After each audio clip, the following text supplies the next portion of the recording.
Let me get us started here.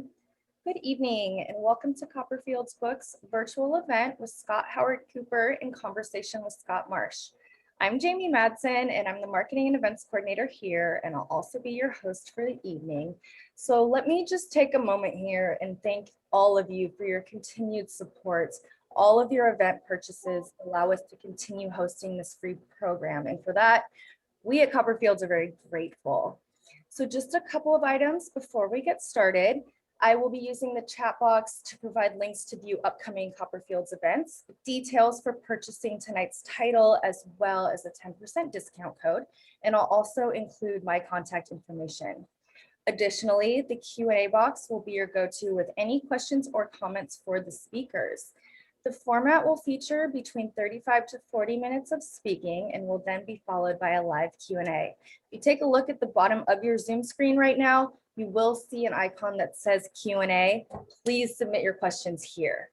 So now I'm really excited to introduce tonight's guest. First, Scott Howard Cooper. Scott has covered professional and college sports since the 1980s for some of the most prominent outlets in the country, including the LA Times, ESPN.com, NBA.com, NBA TV, Sports Illustrated, and the Sacramento Bee, among others. His work has earned multiple national awards from the Associated Press Sports Editors and Professional Basketball Writers Association for projects, game coverage, features, and columns. He graduated from USC with a degree in political science and lives in Northern California. And in conversation with Scott tonight is Scott Marsh. Scott has been an integral part of Sports 1140 and currently hosts Game Night prior to every Sacramento Kings game with former player Henry Turner. Scott and the High Flyer talk all things Kings and NBA while interacting with callers and fans alike. In addition to his sports and UC Davis duties, Scott has also worked numerous football and basketball games for national networks, including Comcast, Touchdown Radio, and ESPN. So they are with us tonight to discuss Scott's latest title, Steve Kerr, A Life. And this is someone all of us know in the Bay and we all love. So I'm gonna go ahead and shut up now and let us dive in. Pleased to hand it over to you, Scott. Thank you, Jamie. That was a great introduction. And I appreciate you rounding out everything that Scott and I have done. Obviously, we're here to talk a lot about Steve Kerr tonight and his resume. Scott, as you know, if we try to run through that in the time we have, it would just be simply a litany of everything that he's done. His 8 NBA championships, both as a player and coach. And of course, what he did at the University of Arizona, GM of the Suns. We'll get into all of that. But the great thing about Steve Kerr and what you really bring out in this book is just his full life, his background, his family. It's so unique. It's so fascinating. It truly is a once in a lifetime type NBA type character in person. And that's what you really bring to life in this book. And it's really exciting to be with you tonight, Scott. You and I have been friends for a number of years. I've had a chance to read this book. It's a great read. I couldn't put it down. It was one of those books I had to read in the course of a weekend because I just didn't want to stop turning the pages. It was so fascinating. And so thanks for putting this together. I know we're going to have some great questions from the audience as well tonight. It's always tough to figure out where you get started, Scott, on a topic like this, but let's just get to the forefront. Obviously, NBA is in everybody's mind right now. The NBA draft is ongoing. The Warriors have just made a couple of picks. For those people in Sacramento, the Kings have made a pick too. And obviously Steve's right now most known in his role as coach of the Golden State Warriors. And just focusing in on where his life is today, I think maybe we start off from there and then we go backwards, but just talk about the success he's had as the Warriors head coach. Well, before we get too far into this, I got to give a quick thanks, Scott, for giving your time and being part of this, and also to Jamie and everybody at Copperfield's Books. We're really excited to be part of this operation tonight, not only because Steve Kerr has had a life, as the title says, but because being connected with anything to do with independent bookstores and supporting these people that are so valuable to our communities, it's a great thing. So thanks to Copperfield's. And thanks to everybody for supporting independent bookstores. But I'll tell you how I pitch this. The process works this way. You go through the emails and you connect with different publishers, And when it's time, when things start to get serious and somebody's really interested in buying this project, you'll either be in person or, as things tend to be these days, on the phone. And when I sat down on the phone with the people from William Morrow, the publisher, here's how I pitched it. This is the story of a unique career, but a fascinating life. I think you hit it on the head, Scott, that it's really everything that has gone on the court and especially off the court that makes this such a fascinating story arc. And that brings us to 2021, and Steve is a coach. And start beginning at the end, I think is a really good place to go, because this is where he had wanted to be a coach for so many years. By the time he left college, for a while he thought about maybe being an athletic director, but pretty quickly zeroed into, I want to be a coach. He thought he would get to it much sooner because he didn't think that he would have any kind of NBA career. But he's doing what he loves. This is not just something to feed his competition Jones or anything like that. He had wanted to coach for a long time. He prepared for it for a long time, and he's had a lot of success. It's obviously been difficult the last few years through the injuries and everything else, but there's part of him that likes that as well. It's the chance to build something again and prove people wrong. And that's Steve Kerr's whole life. He's been proving people wrong. No doubt. And obviously working with the Draymond Greens and Steph Currys and Klay Thompsons. And we all know what he's done in the Bay, the golden era of Warriors basketball, maybe going back to the 70s with Rick Barry and in those times. And I think this has even exceeded that. All right. So that's kind of the setup to today. As we talked about, it's such an improbable journey for him to get here. You said that, he didn't even think he'd be playing professional basketball, let alone college basketball. Just setting up his life background and his parents and the education and just giving us a little perspective of how he was brought up as a youth and what eventually led him to a University of Arizona. Well, that's the amazing thing, is that none of this was supposed to happen. His life has been a strange set of circumstances. There's a lot of serendipity to it, maybe even a little bit of Forrest Gump Yes. to his life. None of this was supposed to happen. His parents weren't even supposed to meet. It was sort of one of those fluke happenings. He had no business going to Arizona or any Pac-10 school. He's the first to admit that. By the time he left college, he was thinking, yeah, you know what? If things break really right, I might be able to get a year or two out of an NBA career. And he ends up playing 15. So he had no business being there, shouldn't have been on the Chicago Bulls. And now as we look at the present, he was not supposed to be the Warriors coach. He had accepted the Knicks job. And so it's one of those things that it's a life that fell into place against all odds.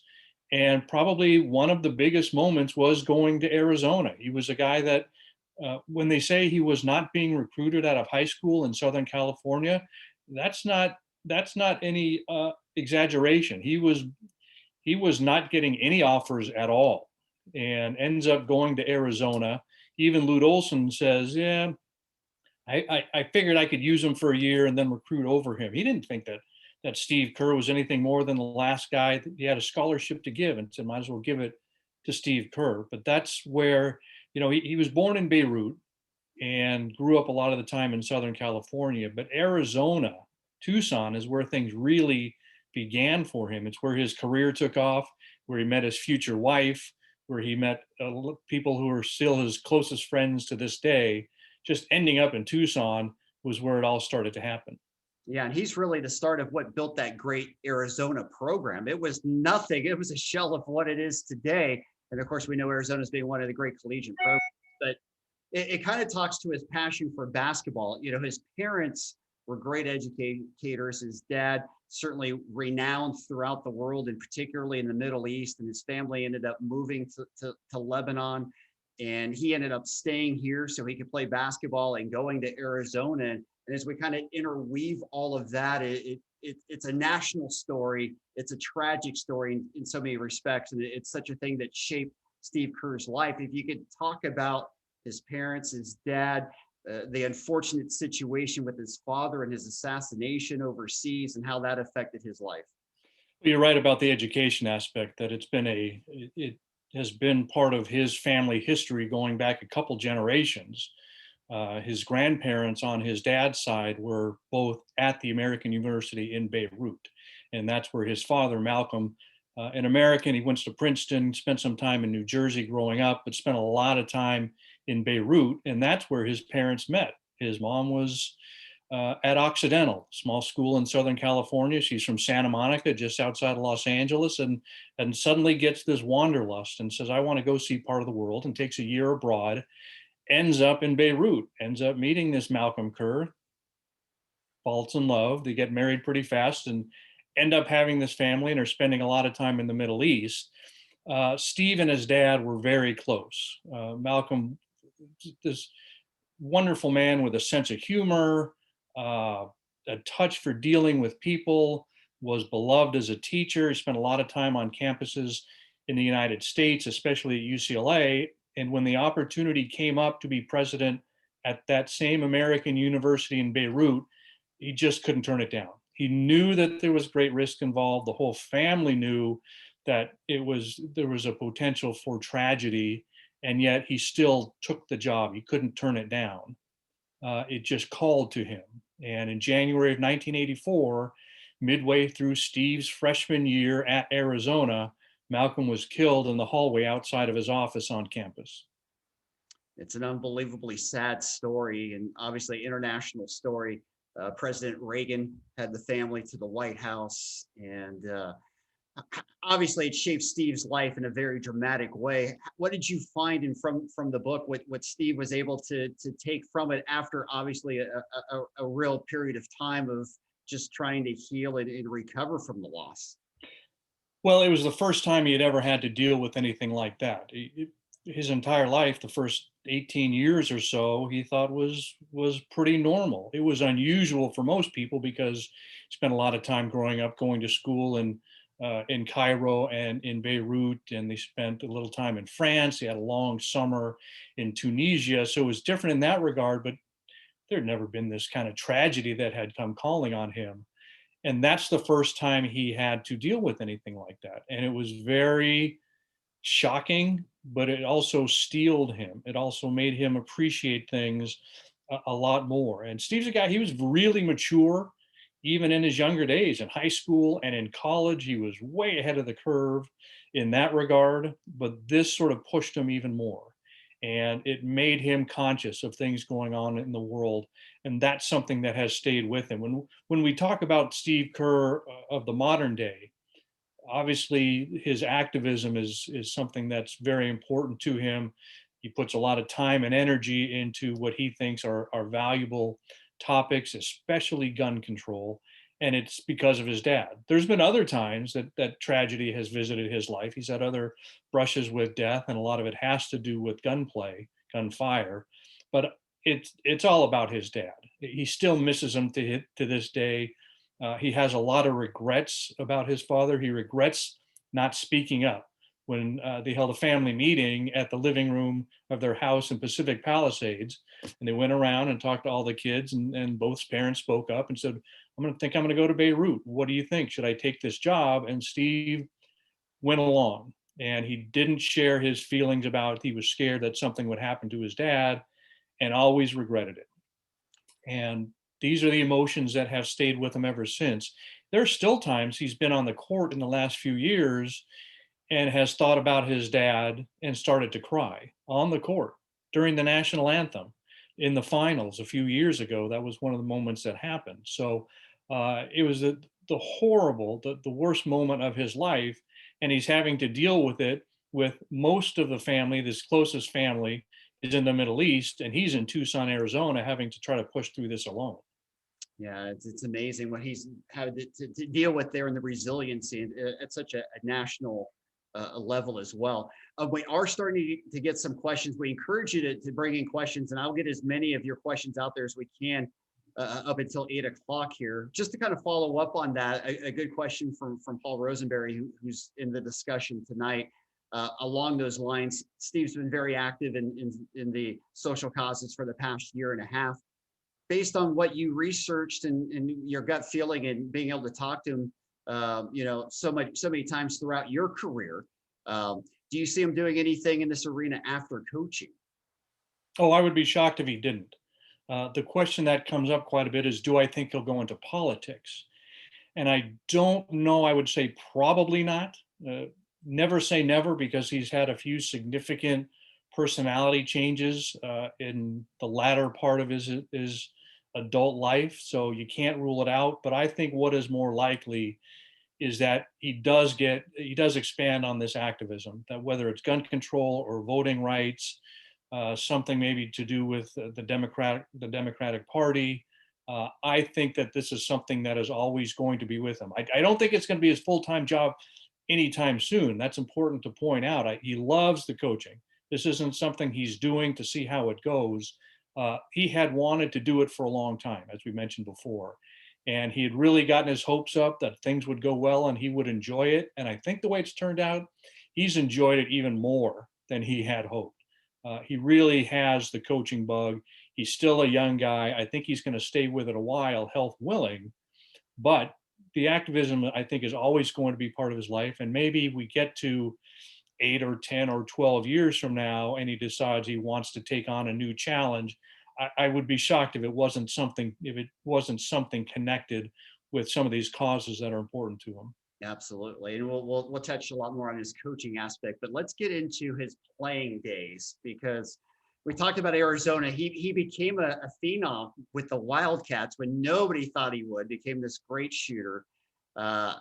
Wanted to win a national championship, never quite got there with the Wildcats, but was able to get enough attention from NBA scouts to at least get a look. But it certainly wasn't easy for him in his early days in the NBA. We remember his runs with the Bulls, and we'll get into his incident with Michael Jordan and, of course, his time with Popovich in San Antonio in those 5 titles. But it wasn't all glamour to begin with Steve Kerr when he entered the NBA. He was the number 50 pick. If he were in the draft tonight, Steve Kerr coming out of Arizona probably goes in the first round, just because of the way the game has changed. He's probably on the Olympic team at some point. But at the time, he was a guy that was, maybe he makes a team. And you know what? Bring him off the bench and let him make a shot or two, but wasn't a guy that was expected to have any real impact. There was a lot of speculation. The conversation at the time was really the only reason the Suns picked him was because he was a local name. And the Suns had just gone through this horrendous time in franchise history where there was a lot of drug arrests, there were gambling investigations. It was really one of the bad moments for the entire NBA that a team was in such bad straits. And so here's Mr. Good Guy from down the road in Tucson, and they end up taking him at number 50. And doesn't play much at all. It's a veteran team. They've retooled. They're hoping to make the playoffs right away. They've got Kevin Johnson at point guard and Jeff Hornacek at shooting guard. Steve Kerr is not going to play for that team.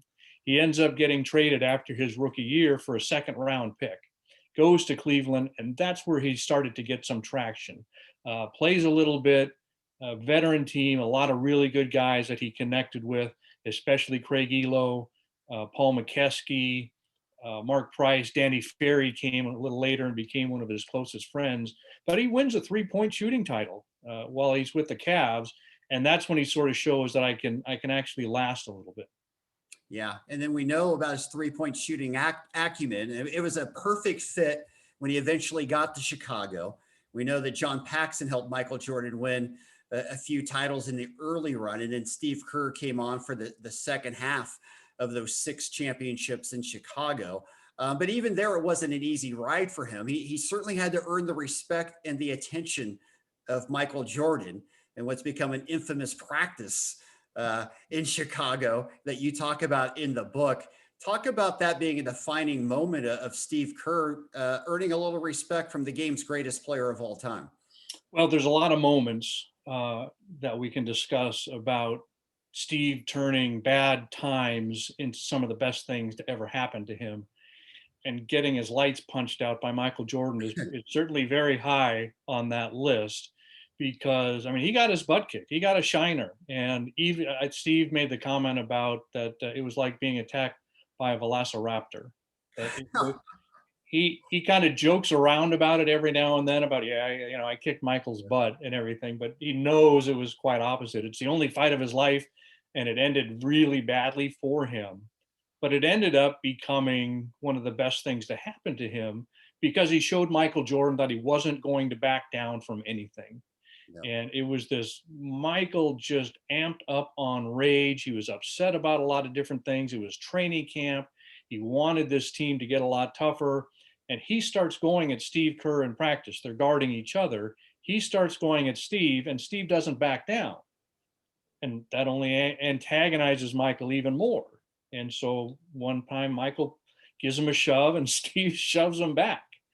And next thing you know, Michael's swinging on him and Steve is swinging back. He's hitting air, but he's standing there. He's not backing down. And to Michael Jordan, that meant everything. That's the guy he wanted on his team.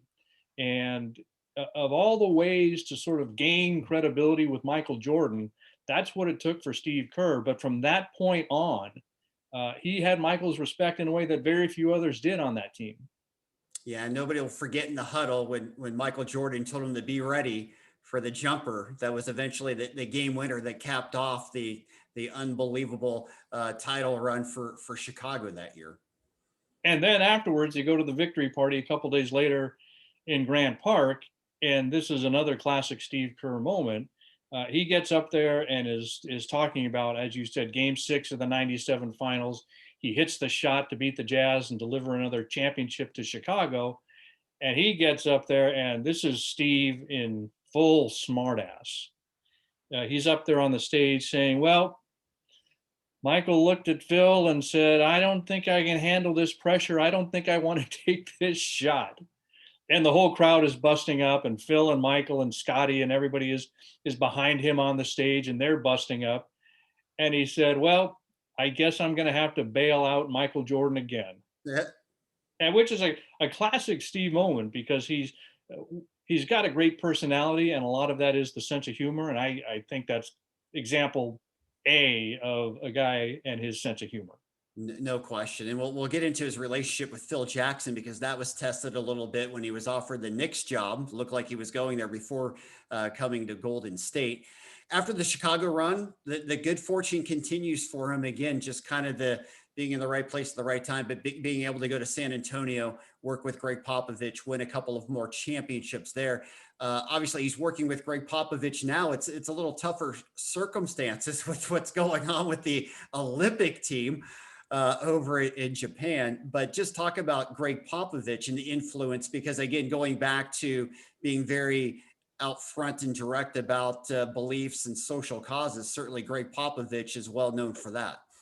Yeah, that's Pop, and that's Phil Jackson as well. And that's something that Steve took from both of them.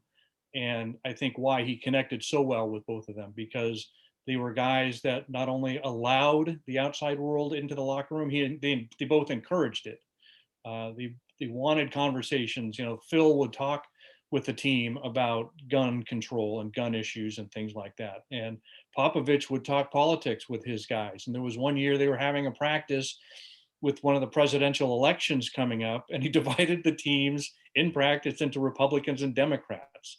So this is something that really connected with Steve. And he's had a lot of influence in his life, coaching wise, certainly Lute Olson. He really enjoyed his time with Lenny Wilkens in Cleveland. But there's no doubt that Popovich and Phil Jackson are the two that he most follows. Certainly Phil with his offense, Pop with his philosophy and the way he relates to people, the way he deals with personalities, is something that Steve has really taken to heart. And it's one of the reasons he's been so successful. Yeah. Obviously, the biggest decision he made as a coach was the decision he made not to go to New York. Phil Jackson, when he was GM, offered him the Knicks job.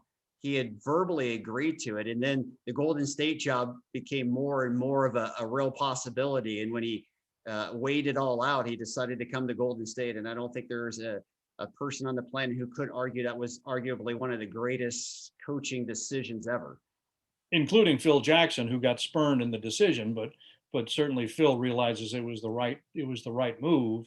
And we detail this in great detail in the book because it's really a fascinating time in Steve's life that I don't think has come out in this much detail, where he was going to take this job with the Knicks and he didn't want it, but he felt an obligation to Phil because Phil had done so much for Steve's career with the Bulls and had always wanted to work with Phil. It almost happened in Seattle. The Kings were going to move to Seattle, become the new Supersonics, and Phil was going to be hired as the head of the basketball operations, and he was going to hire Steve as his coach. And as we now know, that didn't happen. The Kings ended up staying in Sacramento. The sale fell through, so there was no opportunity to connect then.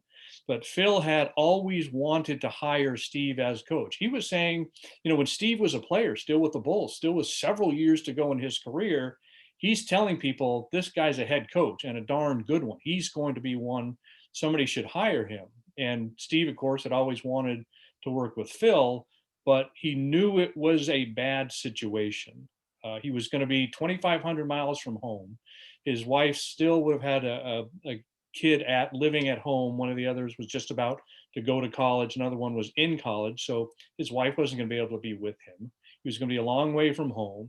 The team was going to be bad. Phil was probably going to be in Los Angeles in Southern California more than Steve, because Phil would have been with his significant other, Jeannie Buss. And all Steve saw was he's sitting in a hotel in Manhattan with terrible weather and a terrible team and thinking, what am I doing here? But he was going to do it anyway, just to pay back Phil. And at the last minute, he couldn't do it. He had told Phil, I'm coming, I'm taking the job. Didn't sign the contract, but said, I'm coming, and ended up hitting the eject button just in time because he was the one who called the Warriors and said, is that job still open? Do you still have interest in talking to me? Golden State had approached him a while before and was told, no, I'm going to see this Knicks thing through. And so they went on thinking that they didn't have a chance for Steve Kerr. And then lo and behold, they're literally sitting in a meeting doing an interview with another coaching candidate when Steve calls and said, you got time to meet with me? And that's how it all fell into place. It's a crazy set of circumstances that he was going to take a job he didn't want, ends up bailing on that, and he's the one who starts the conversation with the Warriors and takes that job instead. Greatest reach out ever in job history right there with Steve Kerr. All right, we've gone through kind of the first half of our discussion here tonight, and we've done as good a job as we can kind of chronicling how he's gotten to the Warriors. And obviously your book does a much better job of detailing just all his experiences and life background and everything else. And that's what makes him so rich. Obviously, he won the 5 championships as a player, but his personality, his background with his family, there's so much there that I think everybody will fully enjoy reading. I know so many people want to get into the nuts and bolts with the Warriors in details there. So we'll jump into that a little bit. Talking about Steph Curry and the relationship with him. Obviously, when he was GM of Phoenix, that was one of his roles before he was a head coach. He actually passed up on drafting Mr. Steph Curry, as other teams did as well. The Warriors smart enough to grab him at number 7. But just talk about overall the relationship between star player and coach. Well, when we talk about bad things turning into good for Steve Kerr, this is another example. He thought he had Steph Curry on draft night. He thought he had a trade in place as Suns GM to bring Steph to Phoenix in a draft night trade in 2009 with the Warriors.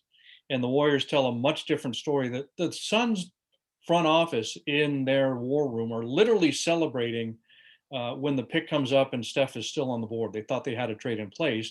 The Warriors say, no, we have no deal. We're not doing this. If Steph was on the board, that was the guy they knew they wanted all along. Larry Riley had a very short term as the Warriors general manager, but it became historic because he's the one who threw himself on the tracks and said, we are not trading Steph Curry.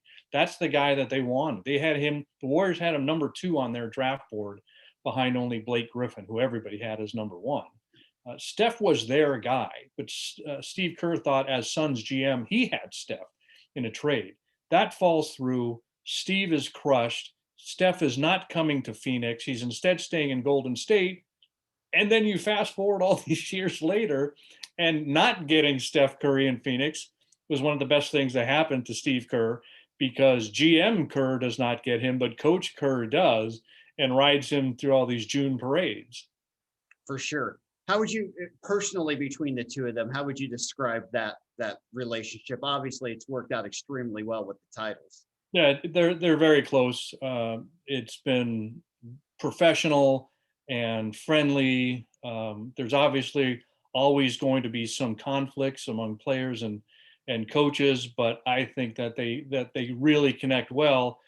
They're very similar in that they understand professionalism and teamwork. They're not about ego. A lot of different ways. And the interesting thing was, it was a little bit of a risk at first, because the Warriors fired Mark Jackson, and Mark Jackson was popular among a lot of players, not the entire locker room, but most of them really had Mark's back, and nobody more than Steph Curry. And when the franchise player wants you to be the coach and the organization goes in a different direction anyway, there's a little bit of a roll of the dice there. That was a risky move by the Warriors, but Steph and Steve connected right away and on a lot of different levels. Steve obviously had the credibility of his time as a player. He knew Steph's dad, Del Curry, from their playing days, not close friends or anything, but certainly Dell knew of Steve's reputation as a stand-up guy, a hard worker, somebody that's going to be all in, whatever it takes to win, and could share that with his son Steph. Same way Michael Thompson shared that with his son Klay Thompson, because he knew Steve as well as an opponent. So the fact that it could have gone wrong and went extraordinarily right with the Steph-Steve Kerr relationship, I think is a real interesting development. Without a doubt. And obviously, even before the Kevin Durant era, when they won the 73 games, and people said arguably they're just the most beautiful team to watch in basketball history, not only in terms of having the best record, but in terms of just offensive effectiveness and efficiency. Steph Curry would be a great all-time NBA player with or without Steve Kerr. I think most people agree that. But to what extent do you think Steve Kerr is a factor or responsible for who Stephen Curry is today? Well, Mark Jackson gets a lot of the credit because Steph started to develop under Mark. And this is something that has gotten forgotten as the years pass, and there's been a lot of revisionist history.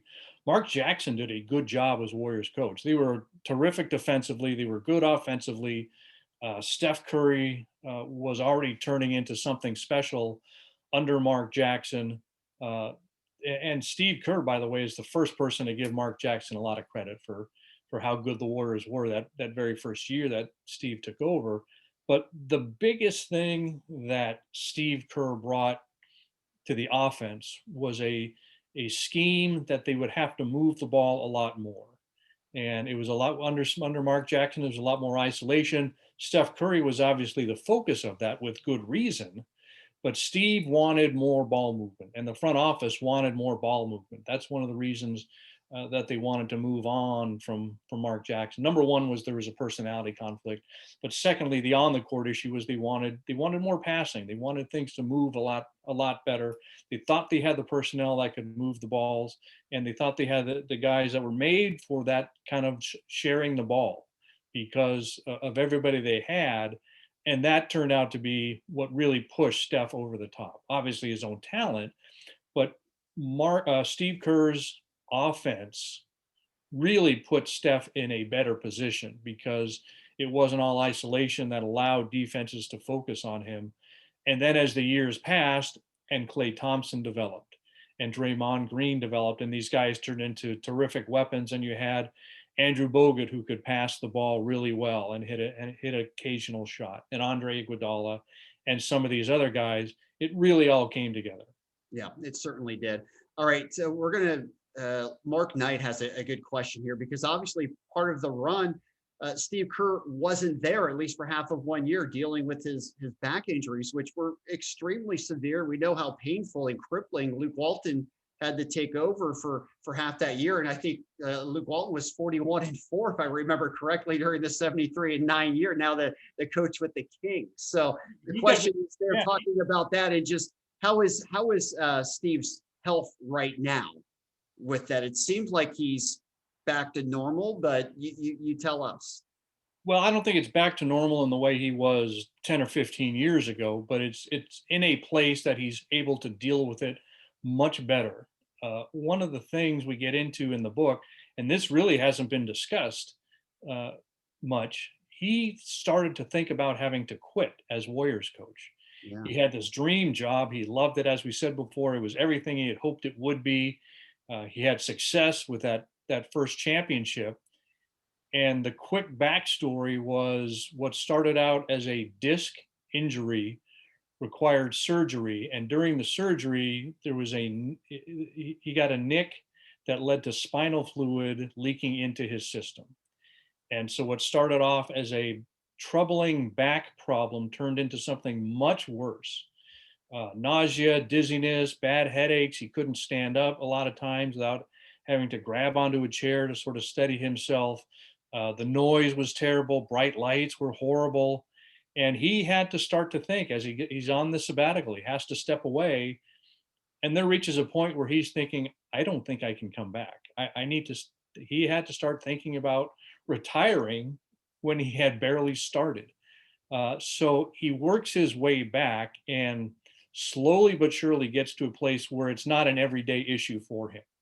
I think he still has some bad days.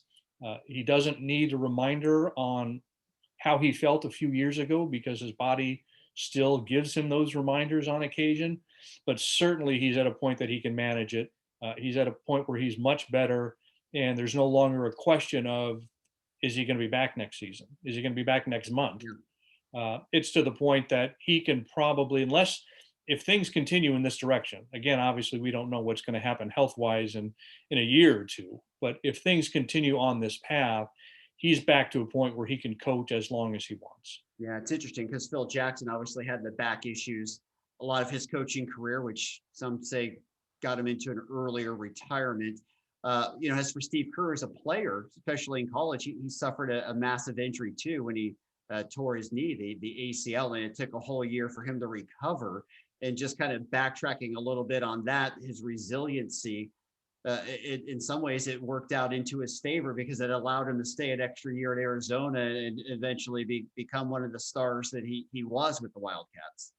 And on the team that reaches the Final Four. Yeah. If he had been on his normal schedule, that would have been a year after he graduated. But because he had to redshirt, he blew out his knee in playing for Team USA in the World Championships in 1986, the summer after his junior year, and had been told that night, before he'd even left the arena, the team doctor says, your career is over. You're not playing anymore. He ends up redshirting, proves that doctor wrong, has surgery, comes back to the US, has surgery in Tucson, and makes it back. And it's an even better team for his redshirt senior season than it would have been for his original senior season. And he's part of this magical run to the Final Four. And Sean Elliott is the best player on that team. There's no question. Sean Elliott is the best player in University of Arizona history, but Steve Kerr is the most popular. And that's the amazing thing. And I mean, most popular then and still to this day in 2021. He left in 1988. It's 2021. He's still the most popular athlete in Tucson. That's unbelievable, considering some of the athletes that have come through and played in that program. There's been a lot of NFL, Yeah, obviously NBA, a lot of NBA guys, Major League Baseball. Steve has a special place in that city forever. A lot of it having to do with that resiliency that you mentioned. That's something that has been part of his life since the years before college, and obviously in the many years after. But it really was what endeared people to him and into everybody in Tucson from the very beginning. Yeah, for sure. All right, Gary Latimer has a question here. Guessing as best you can. Gary asks great questions, by the way, Scott. How much longer do you think Steve will coach? Do you see him moving into the front office. As we talked about, if you look at maybe one of his most unsuccessful periods in the NBA, it may have been as GM of the Suns. He came in after the Suns were so successful down there with what was going on with Steve Nash and Damon Stoudemire. He tried to change that team around a little bit because they could never get to an NBA final or win a championship. He brought in Shaquille O'Neal, didn't really fit the Phoenix system or culture. So just using that as a background, do you think he would ever leave coaching to try a front office position again?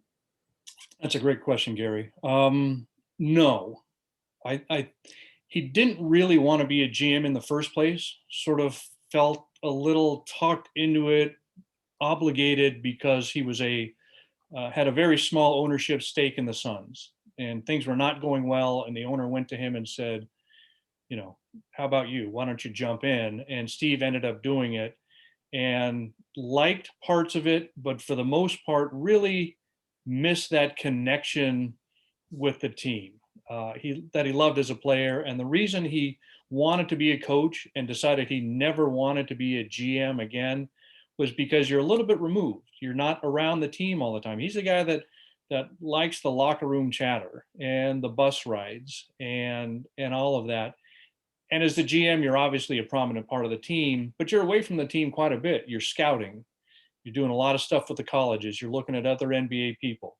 When you're watching practice, a lot of time you're watching from the stands just to give some distance. Steve loves that day to day. He loves that the competition and the chemistry and just all the cliche stuff about being around a team. That was all real to Steve, and it still is. I think at some point, I see him coaching indefinitely. I don't think he's looking at an exit strategy anytime soon. But when the time comes that he leaves, I would be surprised if he goes back into the front office again. Yeah. One thing in reading the book, Scott, that really became apparent to me is just how much he really believes in celebrating in the moment.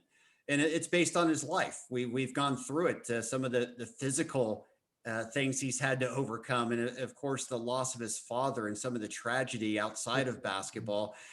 Steve seems to be fully appreciative of the moment and realizing that when the Warriors were making that great run, it was truly special, unique. It wasn't going to last forever per se, and to really make sure to enjoy it at the time and to make sure his players enjoyed it as well. That's a lot of Greg Popovich and Phil Jackson, because that's certainly their philosophy as well. There'd be somebody that maybe would walk through the Spurs practice or the offices and be having a bad day and be kind of moping, and Popovich would stop them and say, "Do you have food on the table?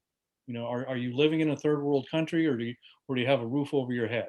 All right, be happy." That's not to say that they don't have bad days, and certainly Popovich has his bad moods.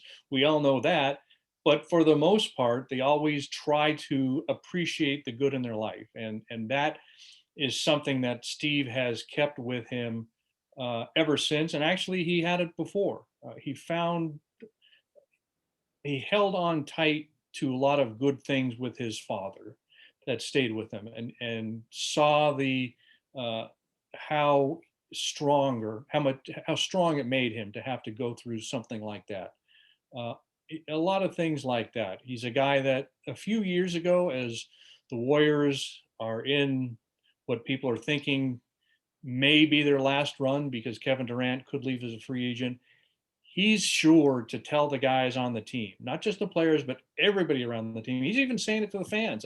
I remember him doing some interviews where he said, people really should appreciate what we have. Don't wait for it to be over to realize that this is a pretty cool deal. And as it turned out, it ended much worse and much harder than anybody expected, because Kevin Durant gets hurt and ends up leaving anyway. But then Klay Thompson gets hurt, and they've never been back on a good track since then. But you nailed it when you talk about he's a guy that's always been appreciative. And this is a perfect reason why. He wanted people to realize at the time, this is a great thing we got going here. Don't wait until it's 2021 and we have 2 lottery picks to appreciate the good times. Appreciate them now. Yeah. We have about 15 minutes left in our discussion tonight. And again, if you want to ask a question, please type it into the Q&A, and I will get that out before 8 o'clock tonight. Scott, there's been some criticism, and certainly there's been criticism on a lot of different levels based on some of the social causes and personal beliefs that people may have. I think there's been some criticism, particularly the NBA in general, but certainly with Coach Kerr and some other individuals about not really standing up against China and some of the things there. We know how large the NBA market is in China and how sensitive that is. Do you feel like that criticism is fair, deserved? Do you have a thought on that? Well, certainly on the China issue, 100%. There's a lot of hypocrisy going on. And Steve knows that he mishandled it when he was asked, as everything is going on with Daryl Morey and the whole China issue has really moved to the forefront with the Hong Kong protests. And he gets the question about human rights and supporting China and all of this. And he completely airballed the answer and knew it right away and sort of stuck with it and chose NBA interests and money over speaking what he really believed. But on the other issues, he's 100% true to his spirit when he talks about things like gun control, when he talks about voting rights, and when he talks about Black Lives Matter. He believes in those causes, and not only does he put his time into that, he puts his name into that, and that has earned him, as you mentioned, a lot of bad feelings among some people.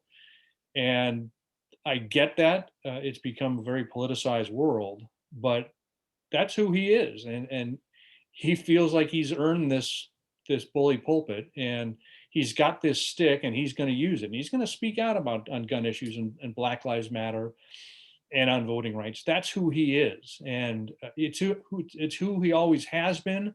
But it's only been in recent years where he's sort of become much more open about it and use that megaphone that winning championships gave him. Yep. All right. Another question from Paul Rosenberry. This is a good one as well. Many of us who follow the Warriors and NBA admire his character and his integrity and how he deals with the media, losing, winning, etc. What was the one thing you learned about Steve in writing this book that surprised you the most? Wow, that's a good one. I would probably go back to not one. I'll give you one specific thing, but first, the big picture surprise, the big story arc that I had mentioned before, that we all knew that he had almost gone to the Knicks, and we all knew that he was a long shot to get to Arizona. All of those things we've heard about, but when you put them all together, it becomes this storyline of none of this was supposed to happen, and I think that's what jumped out to me so much. And when you have some of these things that happen, you just can't believe that you're talking about the NBA basketball, an NBA coach, and you're also talking about the family car being blown up in the driveway at their house in Pacific Palisades. A meeting with President Obama and a few of his top advisors in the White House about how to deal with the new leader of North Korea, Kim Jong-un. And one of the presidential advisors, not just somebody off the street, a presidential advisor in the White House telling Barack Obama, hire Steve Kerr as the emissary to North Korea. This just doesn't happen. Yasser Arafat is in the book. 9/11, the way that impacted the family in a unique way. There's all these crazy moments. To pick one or two specific incidences, one thing that had never been written about before was when he went to Washington. He's playing for the Spurs late in his career, and he left for a couple games. His family was suing Iran for killing Malcolm, for the murder of Malcolm Kerr in Beirut. Iran was behind it. They knew it. There was evidence. The United States government knew it. And Steve went back there, and I found his testimony. And I got to say, it was a little bit shocking, because when we talk about Steve as the smart aleck on the stage in Chicago after winning the championship, Steve Kerr on the witness stand is giving these smart aleck answers on the trial to in a civil case to find a judgment against the people who killed his father. Steve did not want to be part of that trial. He was against it, but finally came to see that it was so important to a couple other members of his family, especially his younger brother, that he wanted to support his younger brother. And so he went ahead and was part of it and got on the stand and is making jokes about his schooling and talking about, yeah, I'm an aging basketball player and all this other stuff. He was also very touching, talking about his mom, talking about his relationship with his father and the things that he's missed out and all of that. But the stuff about Steve on the witness stand suing another country has never been talked about, and I think was really insightful. The stuff about Steve's name coming up, we detailed that meeting in the White House about Steve being about one of the advisors suggesting Steve Kerr as an emissary to North Korea, and a couple of the other advisors, these National Security Council members, you could see the blood drain from their face. It's just all of these crazy things that a lot of this stuff has not been mentioned before. And that's what I love, that this is a guy that's been in the public eye since the 1980s. And there's still some things in there that I think people will find new, and hopefully with the perspective of time that we put it in the right context. Yeah. Well, I think our state officials would have liked that idea a lot better if they had realized it would be Dennis Rodman who would be the eventual person negotiating over in North Korea. But yes, it's interesting at that time for sure. It just your research in going about this, I think people should know, if they don't already, you never interviewed Steve Kerr directly for this book.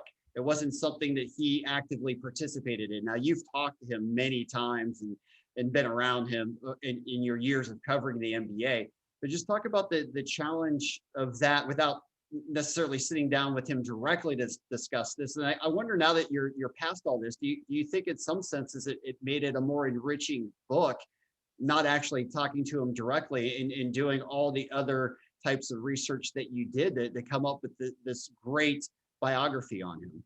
Yeah, it's a fair question. I still would have wanted to talk to him, to fill in to tie up a couple loose ends, to fill in a couple details. Nothing overly dramatic. I didn't have any big smoking gun questions to ask, but just what were you thinking at this moment and stuff like that. He and I had always had a real positive professional relationship. Not that we didn't hang out away from the court or trade texts or phone calls or anything like that. But anytime we saw each other, it was always a very nice conversation. He was always very giving with his time, as he was to a lot of people. I knew he didn't want to do his book, so I was careful to position it that way and say, I know you don't want to do an autobiography, but I want to do something on you. Can we go ahead and set up some time? And his answer to me was very polite, as only Steve Kerr can be normally, but also very firm. Good luck with it, but you don't get anything from me. I won't sit down with you, won't give you any time. The good news is, because I had done dozens of hours of interviews with him before, I had been in dozens more in group settings. I'd been around his Warriors for hundreds of days. I felt like I spoke pretty fluent Kerr. So it was not a huge setback. There obviously was a large paper trail of a million other stories and news interviews and podcasts and things that had been done. And then when it came down to it, he answered my questions in group settings, just said, no, I'm not going to do a one-on-one time. But I asked some questions in group settings, kind of curious to see how he would answer, if he would just give like a curt one-word answer, but he was great. He gave really good answers. I wasn't going to ask all my best questions in the group setting. There's some that I would hold back for other times, or I would have other people ask for me. There's always ways to get your questions answered without Steve knowing it. His thing was, the reason he said no was he said he learned, one of the things he learned from Greg Popovich. As soon as the players see you making it about yourself, you're going to lose the locker room. Now, I would disagree. Steve Kerr has that locker room, but he's Steve Kerr and I'm not, so he's going to win that argument. But there is every bit of evidence to suggest that that's an incorrect theory. And for that, I can cite Phil Jackson. I was going to say Phil Jackson's a pretty good case of somebody who kind of burned it down and it did come back. And did come. Well, not only that, he wrote books during seasons. It wasn't like it wasn't like it was years later and he was talking about Michael and the Bulls or Kobe and the Lakers. He's doing it as he's winning championships. Sure, he took a lot of criticism for it. He did. He did, absolutely, and he didn't care. And Yeah. that's kind of my point, is that whether you give me a couple hours in October and another couple hours in January is not going to make the difference between winning and losing a championship. That's going to be about how good are your players, how healthy are your players, as we now know with the Warriors, how good are the opponents. That's going to determine wins and losses, not whether he gave me a few hours in a book. But again, his choice. I lay it all out in the acknowledgement section. I sort of talk people through the process. I said I took it as a business decision. And I had some people who know him well told me, yeah, I've heard that before about the Popovich theory, the Popovich explanation. But what it really is Steve just doesn't want the spotlight. And if he didn't have the Popovich angle to lean back on, he would come up with something else. He just doesn't want that attention. That's why he said no. Yep, and that makes a lot of sense. And knowing Steve's character as we know it, I believe that to be the case, and especially everything that you've uncovered and written and brought out about him, I believe that to be. That's all true. And like I said, the good part about it was that I felt really good about the information I had. I talked to more than 100 people just for this book. I had another dozen or so interviews with people around him in years past before this book was had been conceived.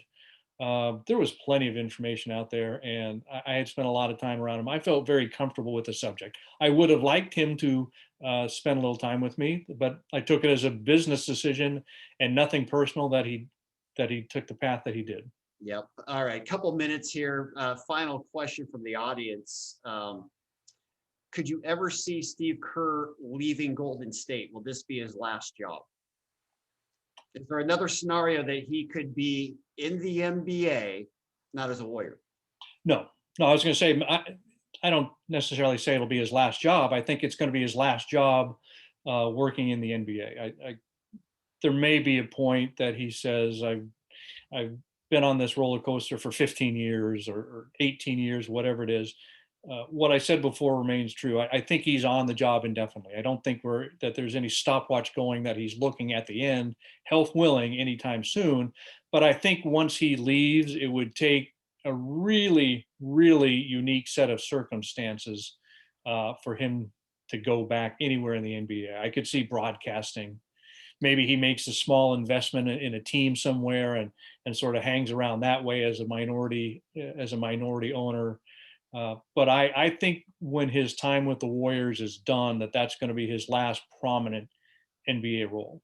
We didn't even talk about it tonight, but of course he was such a great commentator with TNT in the NBA, as well as a broadcaster in between stints as a player and GM and coach. And that's all part of this amazing story for Steve Kerr. Unfortunately, we're out of time at this point, but Scott, it's a tremendous book. I thoroughly enjoyed being with you tonight. I thoroughly enjoyed the read, and I know everybody out there will as well. This is well worth the time reading into the life of Steve Kerr. You'll get a ton about the Warriors, of course, but you'll get so much more into one of the great lives, I think, in the NBA. Well, I appreciate it. This has been a blast for me. I've enjoyed the chance to connect with people and look forward to doing it more. And I hope it really comes through how much I love doing this. I hope that energy comes through in the pages, because I had a lot of fun. It was a lot of hours, but a lot of fun. I put a lot of energy. I hope that comes through. I'm appreciative to all the people joining in, and to you, Scott, and obviously to the great people at Copperfields. Copperfields is such a prominent role in the Bay Area, and love the work of all the independent bookstores around the country, and hopefully you can find it close. That is the place to buy it right here, is at Copperfield. So we encourage you to do that. Great discount tonight. Take advantage of that. We appreciate them hosting this. And with that, we'll turn it back over to you, Jamie. That was so great. I this goes without saying, I've been receiving tons of thank you, but listening to you guys was so enjoyable, and the hour went by way too fast. But to all of you wondering, yes, this is being recorded. Everyone will receive an email tomorrow with all the details for purchasing, the discount code, the link to the recording. And yeah, with that, I hope to have you both back in the future in person, because it was So great. Well, when Scott writes his biography on David Stern, you're definitely going to have to sell that at Copperfields as well. All right. Well, it's a deal. Thank you to everyone watching and have a great evening. All right. Thanks, everybody. Thank you.